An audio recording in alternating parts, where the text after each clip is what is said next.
Welcome back to Lucid Daily, the #1 spot for Lucid news and information on a daily basis. And today we have quite a bit we need to get through, so let's go ahead and get started. Obviously, getting the elephant out of the room, Russia and Ukraine are still going toe-to-toe, battling out. This next screenshot is something that I definitely want to talk for a couple seconds about. Zelensky, who's the president or prime minister, I don't know the correct term of it. Basically, the head of Ukraine said this night they will launch an assault. The enemy will use all of their power on all fronts to break our defense. This night we have to stand ground. The fate of Ukraine is being decided now. This night will be difficult, very difficult, but the morning will come. So tonight will be a very important night for all of Ukraine, and the world will be watching in hopes that the will of the Ukraine people can fend off the foes of Russia. So definitely our thoughts are with everybody affected in Ukraine and Russia and around the world. Let's continue. So, oddly enough, with all of the turmoil going on in the geopolitical area, Lucid was up 4.23%. They are up 0.64% in the after hours. This was the second to last trading day before their earnings call. Next, you had Tesla up 1.4% and up 0.1% in the after hours. Rivian, they were red about 0.5% and then down 15% in the after hours. And then the SPY was up 2.2% today, which is it's very interesting to see how the SPY reacts to war in other countries. Next, a very prominent person in the Lucid community, Jasmine, received her Lucid Dream Edition today, and there's a couple of interesting things I want to talk about. As you can tell, this comment right here was asking if it was the Dream Edition 520, and she said, "I wish no, my advisor said they will all be delivered very soon, though. They are near the end," meaning that they haven't delivered all of them. And then she replied to a little bit later and said, "I was a Grand Touring reservation holder and on the Dream Edition waitlist.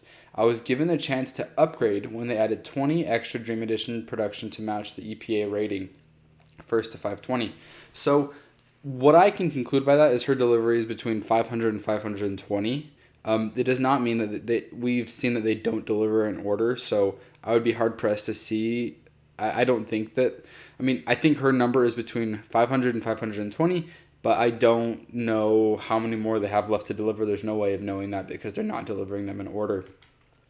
John Redinger he put a lot of time into this video, and you can tell his thumbnail is very professionally done. So definitely go check out that video for an in-depth Lucid video. So yeah. Next, you had Sawyer Merritt. He tweeted out that they had 130 Lucid Airs spotted at the factory. If you guys are on Twitter at all, if you're not, it's fine. Sawyer Merritt's like the #1 guy for Tesla news and information. So he'll send a tweet. He'll send like 20 to 30 tweets out a day with different news going on around the economy, but mainly focused on Tesla. And today he decided to post Lucid. And a couple of the comments are interesting. A lot of people think that these are the recalled cars when that's not true at all. And somebody posted a pretty good comment that was actually the most liked comment on his post. It said, "As much crap as they get, they're trying. Let's not forget Tesla was there too. Good for transition to EVs." I couldn't agree more. People are really quick to want Lucid to be at 20,000 deliveries already when this is their first full year of production. So slow and steady, they'll get there. And Tesla was at that point too. So it's good for all EVs to see other companies win, but I do think that Lucid will be one of the big players in the EV space behind Tesla. As you can see here, there's a handful of Dream Editions on a delivery truck going out, and I think there's 4 you can see there. So they're trying to finish those Dream Edition deliveries.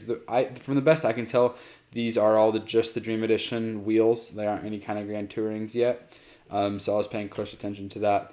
And then Lucid posted another reminder today, just reminding everybody about their Q4 earnings call on February 28th at 2:30 p.m. Pacific Time.